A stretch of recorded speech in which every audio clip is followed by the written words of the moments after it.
Just how worried should you be about Atlanta Falcons running back Bijan Robinson? All that and more in this episode of the Locked On Dynasty Football Podcast. You are Locked On Dynasty Football, part of the Locked On Podcast Network. Here are your hosts, Marcus Mosher and Kate Madjuk. Welcome back to the Locked On Dynasty Football Podcast, part of the Locked On Podcast Network, your team every day. We'd like to thank you for making us your first listen of the day. This episode is brought to you by LinkedIn. LinkedIn Jobs helps you find the qualified candidates that you want to talk to faster. Post your job for free at linkedin.com/LockedOnNFL. That is linkedin.com/LockedOnNFL to post your job for free. Terms and conditions apply. I am your host, Marcus Mosher. You can follow me on Twitter at Marcus_Mosher. Joining me today, as always, is Kate Madjuk. You can check out her work at Pro Football Focus. You can also check her out at Behind the Steel Curtain, talking about those Pittsburgh Steelers, who we are not going to discuss today, just like we're not going to discuss my Dallas Cowboys, Kate. Instead, let's talk about some players that we are maybe starting to panic about after Week 15. And let's start with the Atlanta Falcons because, oof, this is a rough one. Bijan Robinson. Just the whole team. Yes, Throw them out and start again next year. Yes, the whole team. Bijan Robinson, 7 carries for 11 yards. Got out touched by Tyler Algier. 15 touches to, I believe, 8 touches. Bijan had 1 catch for 3 yards in the receiving game. He also lost the fumble. I know in my the league that I care about the most, in my Dynasty League, got me negative points. He is RB1 in your Dynasty Leagues right now, but how concerned are you about Bijan long-term? So I think just in general, like Week 15, I'm very bummed, especially considering the Carolina Panthers. This has been a matchup where we've seen teams run and we've seen teams run efficiently. We saw Bijan Robinson get the fumble this week. We just like nothing was going right, but just the sheer volume, the fact that this team went to Tyler Algier. We even saw Cordell Patterson get 5 carries in this game. Bijan Robinson had 7. This wasn't a great matchup for any of these running backs. But again, the relegation to like a backup role for Bijan Robinson, this is kind of the first time we've seen, I think, like this degree of frustrating usage where in a game where Bijan didn't necessarily have like a migraine or whatever he had, like some sort of illness, what have you. I think you've got to be concerned. I'm not like, this is a team that's definitely performed much better at home than on the road. So like on the road against the Carolina Panthers, kind of tempered expectations, but I really thought this run game was going to pull through. But I think when you look at the price for Bijan Robinson, when you look at the fact that, okay, so you drafted him, first overall in your rookie draft, you might have drafted him if you were in a startup league. You might have drafted him in the first, 5 picks of your draft, easily. In, a non-super flex format. So like when you look at that, when you look at the fact that, if you're a team who, thinks this could be a buy low opportunity, the price really isn't shifting for Bijan. I think from that perspective, it's kind of tough because like, what do we see changing for this team? Tyler Algier, he's still, I think, a very solid running back, even though you would obviously prefer to see Bijan get the work. We were talking before the show, Marcus, you said that you do not expect this team to move on from Arthur Smith. What makes you feel so confident in that? Because I was holding on hope, and that was kind of the one redeeming thought I had for Bijan Robinson. You kind of just took the wind out of my sail. Because this Atlanta Falcons organization is just really stubborn. They're stubborn in the way that they move on from coaches. They're stubborn in the way that they don't use their best players. I think the Falcons are going to give Arthur Smith 1 more year to turn this around.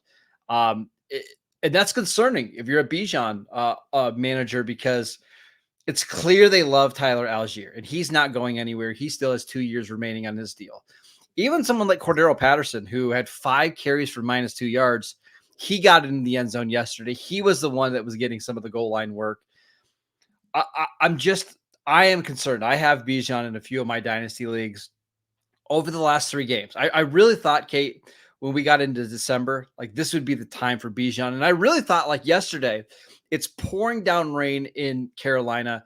Just run the ball and win the game that way. Instead, 7 carries, 8 total touches. Over the last 3 games, he's averaged 2.8 yards per carry. The rushing attempts have gone down in each of the last 3 games. And I don't think dynasty managers know what to do here, okay? Because if you look on Dynasty League football right now, we have had 3 total Bijan Robinson trades since November 29th. 3. It's kind of unbelievable how little movement there is here because And that's because the price is so high you can't move him. Like you no, can't trade to acquire him. no, and I don't know if based on the performances that he's had the last couple of days, are you really going to give up a lot of assets to get a running back who is giving you, I mean, at the very best, like high end wide or running back 2 numbers this year? It's why it's such a weird situation that's going on in Atlanta right now. I think it's also hard because it's not just the misusage of Bijan Robinson. You also have other assets in this offense that aren't being utilized to their full potential. They still have to find an answer at the quarterback position. Oh yeah, Like Desmond Ritter is not it. So like they've got a lot of problems to solve. But the biggest problem for me is that like they can't figure out how to use any of their weapons to their full capacity, let alone Bijan Robinson playing alongside Tyler Algier. Now, Cordell Patterson is in the final year of his deal with Atlanta. but I they'll mean, I just bring can't somebody imagine. else to replace that role. Like they're going to sign somebody else. Maybe it'll be Curtis Samuel they bring in this offseason. And it's been a fairly minimal role to this point. 38 total carries this season. Like that's not a ton, but No. boy, like you've had plenty of kind of valuable touches that, those could be going to Bijan. They should be going to Bijan. I don't trust this team, and I think that's my biggest issue. It's not that I don't trust Bijan Robinson. It's that I don't trust this team, and I'm trying to Correct. figure out what pathway there is for them to regain some of that trust with me, and I don't know that I see one right now. No. Just really quickly before we move on, I mentioned that there's only been 3 trades involving Bijan since November 29th. I'm going to give you the 3 trades because a couple of them are just wild, and this is why. Let me just go through them. This is the most recent: Bijan Robinson and Mike Gesicki for Jordan Love, Austin Eckler, and Devontae Smith in a super flex league. I mean, Sure. Let me give you the next one. Again, 32-team IDP league, Bijan and Bobby Wagner for a 2024 first-round pick and Tyree Wilson. I don't know how you even come up with that trade, but that's one of the 3 trades that we have. awesome. Uh, Yeah, I'll give you the last one. A 24-team league for 500 blind bidding dollars. Bijan Robinson, Michael Mayer, and a 2024 first-round pick for AJ Brown in a 1.25 PPR league. huh? I mean, that one's just a little weird. But those are the only 3 trades we have. Like, it's just incredible how stagnant like the Bijan Robinson market is. Well, and I think that just goes back to the fact that like people don't trust themselves to, or don't trust Bijan Robinson to trade for him right now because of the situation.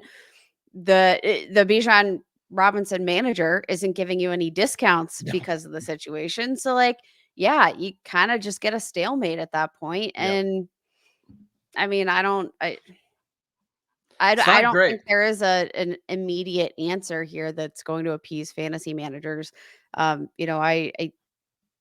would have a hard time probably going back to starting Bijan Robinson. Let's say you survived his negative point game this week into the next round. What is your trust level with Bijan Robinson in week 16?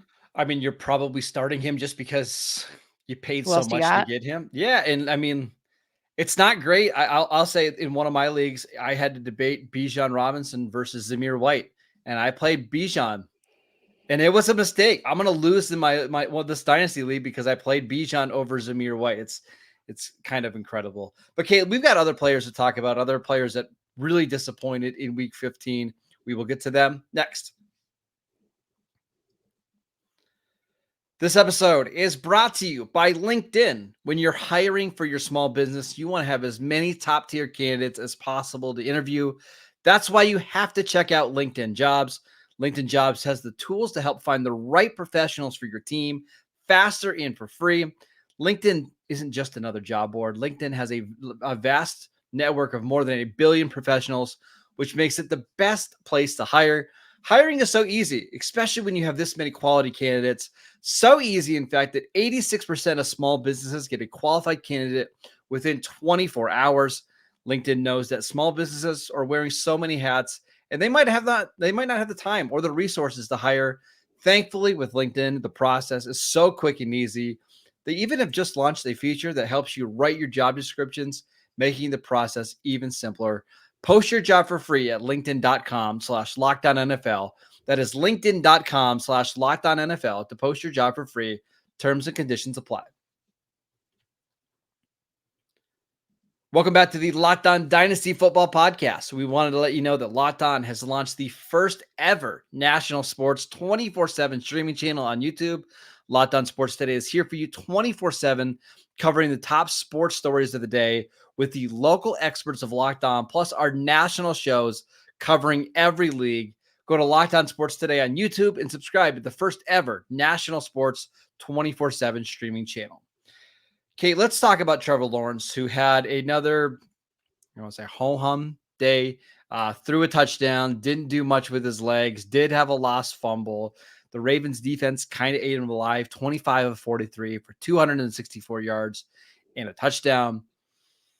Where are you at on Trevor Lawrence in your dynasty leagues? Lukewarm, but here's the thing, Marcus. I'm kind of struggling in my evaluation of Trevor Lawrence to this point because you look at all of the circumstances heading into the 2023 season. He's got all of the weapons you could ever possibly ever want. Between the tight end, the wide receiver core, and the success he found with Doug Peterson, in their first season, everything seemed to be trending up, but it just hasn't all clicked together this season. Not for the passing, it's been really hard for this team to post a very complete outing altogether. Now, I take the results in week 15 kind of with a grain of salt. This was up against the Baltimore Ravens, who, yes, they were on the road, but I mean, this has been one of the most suffocating defenses just across the board. So yeah, your expectations, I think, were going to be a bit lower for Trevor Lawrence in this game. But I mean, generally speaking, Marcus, the ceiling just hasn't been kind of what you had hoped for Trevor Lawrence this year. He's had some fine games, but most of the time you were probably expecting right around 15 to 18 fantasy points in any given week. He's found some success in recent weeks. The 4 highest scoring games of the 4 of his 6 highest scoring games, of this season have come since week 11. So he feels like he's trending up, heating up a little bit, but just in general, I think from a dynasty perspective, just been a really disappointing year. How much of this, though, do you think has to deal with the fact that we've seen Trevor Lawrence get a bit banged up this year? Hasn't been fully healthy, obviously suffered the ankle injury, had a knee injury earlier this year, hasn't missed any time. But do you think any of that plays into what we've seen on the field this year? I mean, I think a little bit. I think it's affected his running ability a little bit, but this offense still just feels very clunky. And maybe it's not having all of his weapons healthy at the same time, but there's other teams that do have all their weapons healthy, or that don't have all their weapons healthy and they're producing. Okay, we've seen in the latest batch of Dynasty ADP, Trevor Lawrence has been passed by multiple quarterbacks now. Dak Prescott is ahead of him in Dynasty leagues. Tua is ahead of him in Dynasty leagues. Anthony Richardson is slightly behind him as QB 11. But I think by the time we get to January, we're going to see Brock Purdy ahead of him, who has been really rising up this a lot. And I got to be honest, if I'm in a dynasty league and I have Brock Purdy and somebody offers me Trevor Lawrence, there's no way I'm trading Brock Purdy for Trevor Lawrence in my dynasty. There's just no way. Yeah, I think that's fair. And you look at like Trevor Lawrence, if we just want to talk about like totally throw, any of the wide receiver performance, et cetera, out the window. Let's look at his accuracy stats from this season. Trevor Lawrence graded with a 59.1% accuracy rate. That ranks 24th among quarterbacks with 100 plus pass attempts this year per PFF. 13.5% plus accuracy rating. So that's like accurate throws that are also put in a favorable position for their receivers. That's just 15%, ranked 19th among quarterbacks with 100 plus pass attempts. Just like that, I think kind of separating Trevor Lawrence from the play of his receivers in general, I think that kind of speaks to just some of the lack of, I don't want to say lack of upside, but just the lack of eliteness that I think we were billed Yeah. to get from Trevor Lawrence when he was drafted. We just haven't really had multiple of those games of like 400 yards and 4 touchdowns. We'll get like one a season, maybe. And then that gives us a lot of false hope that he can make this be a week to week thing. And it just hasn't happened. So I still like Trevor Lawrence. I still think he's a top 12 dynasty quarterback, but you are starting to see other quarterbacks who are older, like Tua, like Dak, like Joe Burrow, pass him in their dynasty leagues. CJ Stroud now up to QB4. And I kind of can't blame him. I wonder how far he could potentially fall, especially with the Jags, their upcoming schedule. We have Trevor Lawrence, who's in concussion protocol, probably not going to play this week against Tampa Bay. If he's unable to put together, a good performance here in the last 3 weeks of the season, maybe we do see him fall completely outside the top 10. And, looking at the upcoming schedule, like you said, Trevor Lawrence in concussion protocol. If he does play, I'll say Tampa Bay Buccaneers. What a great matchup to maybe revitalize a little bit of that dynasty value. But then you got the Carolina Panthers, not the most favorable matchup in the world. Then you got the Titans. There are a couple of plus matchups here within the last 3 weeks of the season that could be enough to elevate his rank just a little bit. But I also think, what we've seen from Trevor Lawrence might be, I don't want to say like a better NFL quarterback than maybe we're going to see for fantasy, but maybe Possible. Yeah, I'm kind of starting to be there with you. And maybe even when it comes to how he is in the actual NFL, maybe a little bit overrated as of right now. Okay, let's talk about another quarterback who struggled on Sunday. We will get to him next. This episode is brought to you by FanDuel. As the weather gets colder, the NFL offers stay hot on FanDuel. Right now, new customers get $150 in bonus bets with any winning $5 moneyline bet. That is $150 if your team wins. If you've been thinking about joining FanDuel, there is no better time to get in on the action. The app is so easy to use. There's a wide range of betting options available, including spreads, player props, over-unders, and so much more. You can go bet on the MVP award, which tragically it looks like it's starting to get wrapped up with our guy Brock Purdy being the favorite. Go bet on the Defensive Player of the Year award. We've got a lot of really good candidates this year. Visit FanDuel.com/LockedOn and kick off the NFL season with FanDuel, the official partner of the NFL. Welcome back to the Locked On Dynasty Football Podcast. Everydayers, Matt and Ryan will be back on Tuesday and Wednesday. Kate, you and I finishing out the week on Thursday and Friday. So make sure you tune in for that. Let's talk about Sam Howell, somebody that you and I were really excited about going into the season. And to be honest, we were really excited after the first half of the year, putting up a bunch of yards, but he was benched yesterday in favor of Jacoby Brissett. Brissett came right in, 8 of 10, 124 yards, 2 touchdowns. Is it over for Sam Howell? I don't want to say it's over because I really like Sam Howell. Was kind of excited to see him producing, even though there was like a lot of garbage time, and I think that probably made it, look a little bit better than it was. You had Sam Howell, who still leads the NFL, heading into Monday Night Football, leads the NFL in total dropbacks this year. Also, unfortunately, leads the NFL in the league with 16 interceptions. How many sacks is he up to now? Let's see, sacks 63, 63 Oh, sacks. Oh my God, poor we Sam still have 3 Howell. That games boy. left. Well, he might not be playing anymore. I wouldn't be surprised. I would not be surprised, especially considering the fluidity that this offense suddenly found once Jacoby Brissett came into the mix. Now, let's be clear. If I am a Steelers fan and wondering can we maybe find another quarterback in this league, I would still like to give Sam Howell a try. But Sure.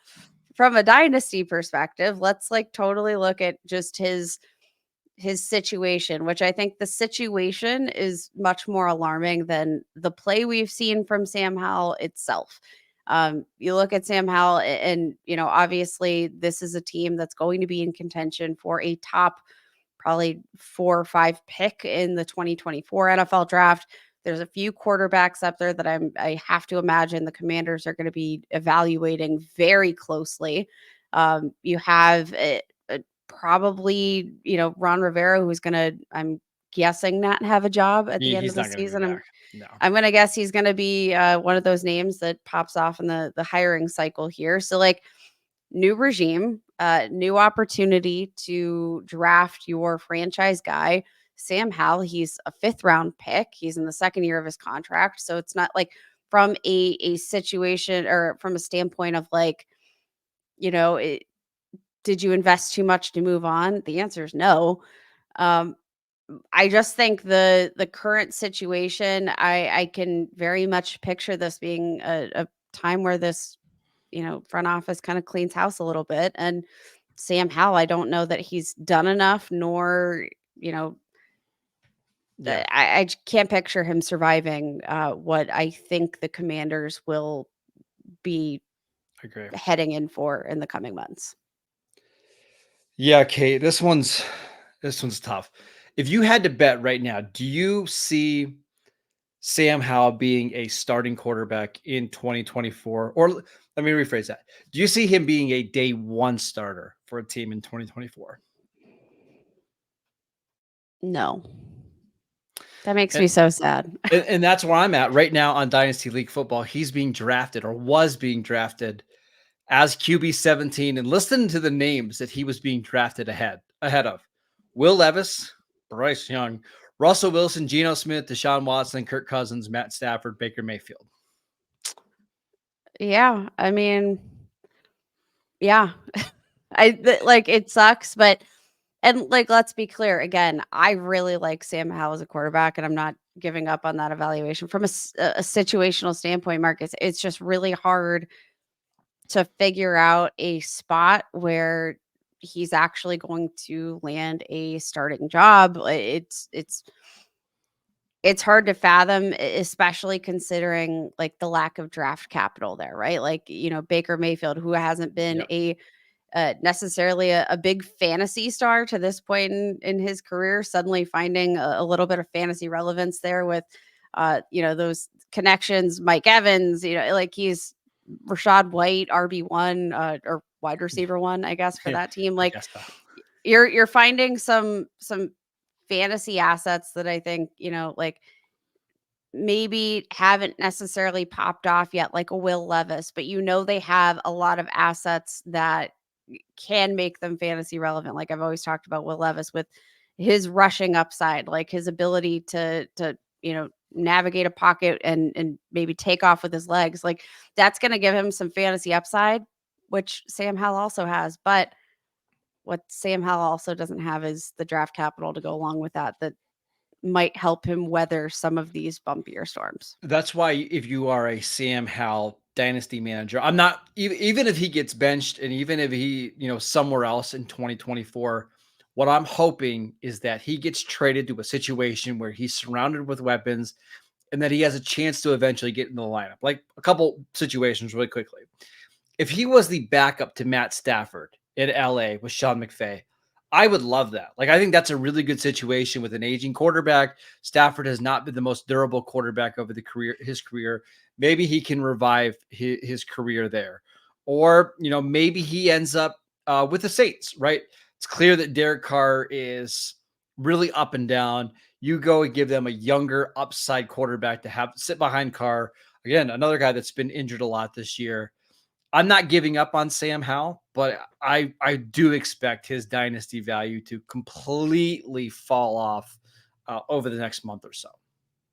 Yeah, it hurts for a guy that I enjoy watching. I have a lot of fun watching Sam Howell, Yeah. but for a guy that I think needs, some more development, he's not going to be granted that No, at this point, at least not in Washington.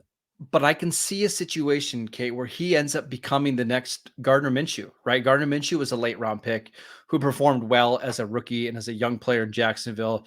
It took him a little while to find the right spot, but I know he's not the long-term answer with the Colts, but now you're seeing him have a really nice season. I do think there is some potential for Sam Howell to find the right team down the road and be fantasy relevant once again. That is it for today's show. We want to thank you for making Locked On Dynasty your first listen every single day. Again, Matt and Ryan will be back tomorrow. Go check out our show on YouTube. We post videos every single day over there. We are free and available on all platforms. Go follow Kate on Twitter at Kate Modjuk. She's got that nice profile picture of Jake Ferguson on there, so make sure you check that out. Jake Ferguson's mom actually responded to one of Kate's tweets, which that was pretty good.